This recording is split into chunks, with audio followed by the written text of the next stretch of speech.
کل ہم نے دیکھا تھا نیو کمرس کے لیے کہ ال اور تنوین اسم کی دو بہت بڑی نشانیاں ہیں. آج ہم ان کو بتاتے ہیں. یہ ال جو ہوتا ہے نا یہ معرفہ کے لیے ہوتا ہے، یعنی جب کسی خاص لوگوں کو پوائنٹ کیا جا رہا ہو تو ال آپ کو نظر آئے گا. کسی بھی خاص چیز کی طرف اشارہ ہو یا جس کی بات کی جا رہی ہو وہ معرفہ ہو تو ال کے ساتھ ہوگا. الذین بتا رہا ہے کہ یہ معرفہ ہے، اور یانون آخر میں جمع کی علامت ہوتا ہے کسی بھی اسم کے آخر میں. یہ اسم موصول ہے. اس کے جمع اور اس کے واحد جو ہوتے ہیں یہ مبنی ہوتے ہیں، یعنی آپ کو چینج نظر نہیں آئیں گے.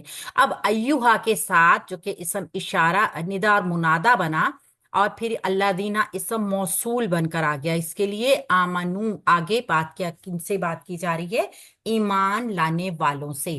آمنو فعل ہے ماضی کا، جمع ہے مذکر ہے غائب ہے، اور حمزہ میم نون اس کا روٹ ورڈ ہے. جو ایمان لائے ہو کتبہ فرض کر دیا گیا ہے. کتبہ کو آپ نے دیکھا کہ یہ تین زبر والی سچویشن سے ہٹ کے آ رہا ہے. تین زبر کسی بھی جملے کے اوپر اگر تین زبر ہوں گے نا، جیسے ہم نے پیچھے والی آیت کو اگر آپ دیکھیں حضارہ، یا شاید اگلی آیت میں، تو وہ تین زبر جو ہیں وہ علامت ہیں کہ یہ فعل ماضی کا صیغہ ہے، بات گزرے ہوئے وقت میں ہو چکی ہے. اب یہ ہم پیٹرن دیکھ رہے ہیں کتیبہ. کتیبہ یہ اس پیٹرن سے ہٹ کے آیا ہے، تو ایسا فعل جو کہ پہلے پیش کے اوپر ہو، دوسرے کے نیچے زیر ہو اور تیسرے کے اوپر زبر ہو، وہ فعل ماضی مجہول کا پیٹرن ہے. یہاں پہ فعیلا کو ذہن میں رکھیے. فا کے اوپر پیش، آئن کے نیچے زیر اور لام کے اوپر زبر. فعیلا یہ پیٹرن آ گیا فعل ماضی مجہول کا. یہ فعل ہے ماضی کا، واحد ہے مذکر ہے غائب ہے. کاف تا با اس کا روٹ ورڈ ہے. فرض کر دیا گیا. فعل مجہول کب ہوتا ہے؟ جب اس کا فاعل نہیں ہوتا، جملے میں اس کا فاعل نظر نہیں آئے گا. لیکن چونکہ ہم نے دیکھا کہ فعل مجہول میں بھی ہمیں پیش والا اسم نظر آتا ہے، تو وہ فاعل نہیں ہوگا، اس کا نائب الفاعل ہوگا. علیکم تم پر، علا حرف جر ہے، کم اس کے ساتھ ضمیر جڑ کر آئی ہے. جب فعل کے ساتھ ضمیر جڑ کر آتی ہے تو وہ مرکب اضافی ہوتی ہے، اور جب حرف جر کے ساتھ کوئی ضمیر جڑ کر آتی ہے تو وہ مرکب جاری ہوتی ہے. یہ مرکب جاری کا پیٹرن بن گیا تم پر. یہ کم جو ہے نا یہ واحد جمع مذکر غائب کی ضمیر ہے، جمع مذکر حاضر کی، سوری، تم پر جمع مذکر حاضر کی ضمیر ہے. فرض کر دیا گیا تم پر القصاص، قصاص بدلہ لینا.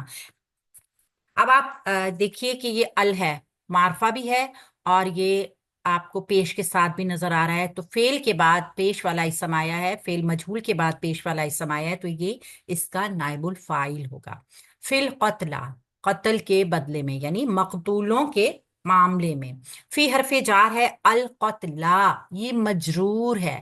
لیکن چونکہ آپ دیکھ رہے ہیں نا کہ یہ وہ اسم کی قسم ہے کہ جو مبنی ہوتی ہے، اپنی زبر زیر پیش کو چینج نہیں کرتی، لہٰذا یہ مجرور ہی ہے. لیکن ہمیں اپنی زبر زیر پیش نہ چینج کرنے کی وجہ سے اس شکل میں نظر آ رہی ہے.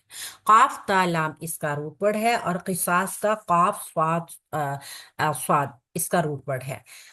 فی القتلہ بدلے میں، یہ مقتول لوگ جو قتل ہو چکے ہیں نا، یہ اس بارے میں کہا جا رہا ہے. الحر آزاد، ال بتا رہا ہے معرفہ، ہا را را اس کا روٹ ورڈ ہے، اور یہ مذکر ہے، واحد ہے اور مرفوع ہے. الحر آزاد، بالحر بدلے آزاد کے. بھی حرف جار ہے اور الحر مجرور ہوا اس کی وجہ سے، تو یہ مرکب جاری کا پیٹرن بن گیا. بھی حرف جار یا کوئی بھی حرف جار ایک کام کرتا ہے کہ اپنے بعد آنے والے اسم کو مجرور کرتا ہے، یعنی زیر کی حالت میں لے کر آتا ہے.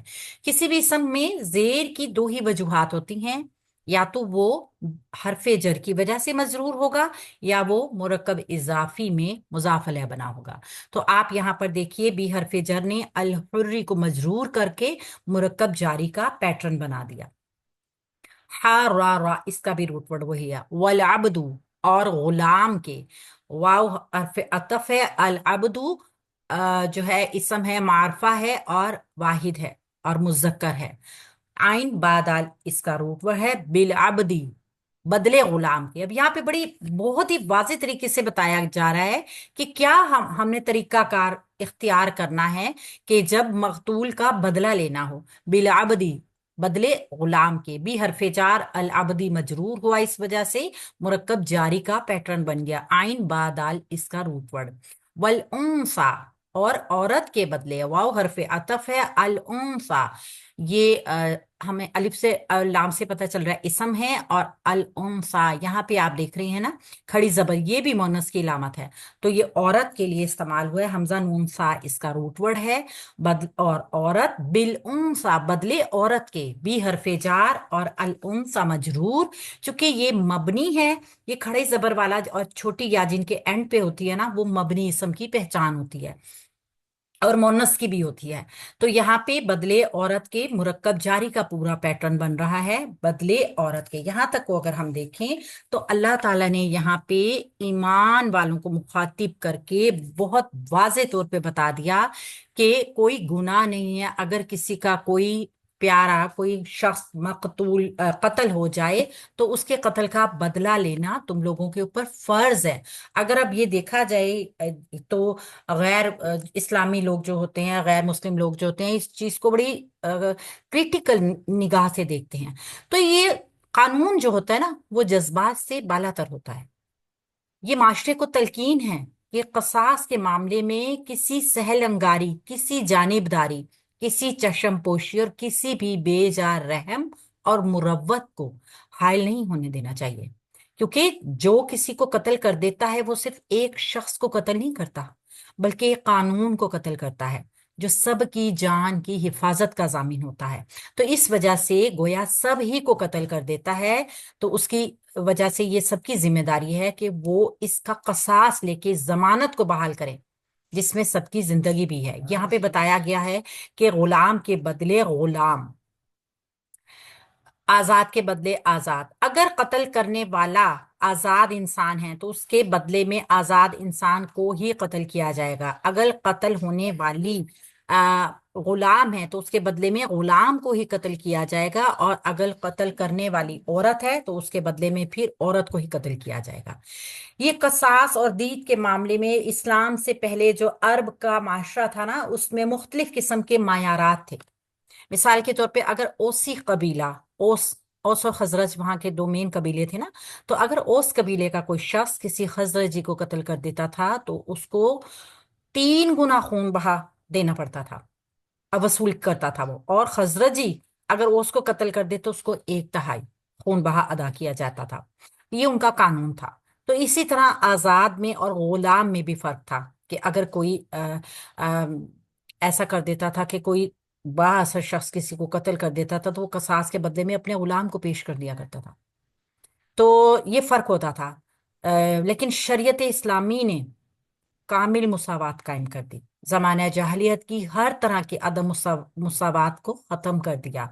اس کے بارے میں امام ابو حنیفہ رضی اللہ عنہ کا قول ہے کہ تمام مسلمان آپس میں کفو یعنی برابر ہے، لہذا قتل کے معاملات میں یا مقدمات میں کوئی فرق نہیں کیا جائے گا۔ تو یہاں پہ ایک چیز تو مکمل ہوئی کہ اگر کوئی قصاص یعنی کوئی انسان بدلہ لینا چاہے تو وہ قانون کے مطابق ہے، اللہ کے قانون کے بھی مطابق ہے، بلکہ بدلہ لینا فرض ہے، فرض کر دیا گیا، یہ کتبہ جو ہے نا فرض کر دیا گیا، اس کے بعد جب علیکم کی یہ پریپوزیشن آئی ہے نا اس کا مطلب یہ ہے کہ اب یہ کام کرنا ہی کرنا ہے، اب اس میں کوئی مطلب چھوٹ والی بات نہیں ہے کہ آپ نے اس کو نظر انداز کر سکتے ہیں۔ انشاءاللہ تعالیٰ اس کا باقی پارٹ دوسری ویڈیو میں کرتے ہیں۔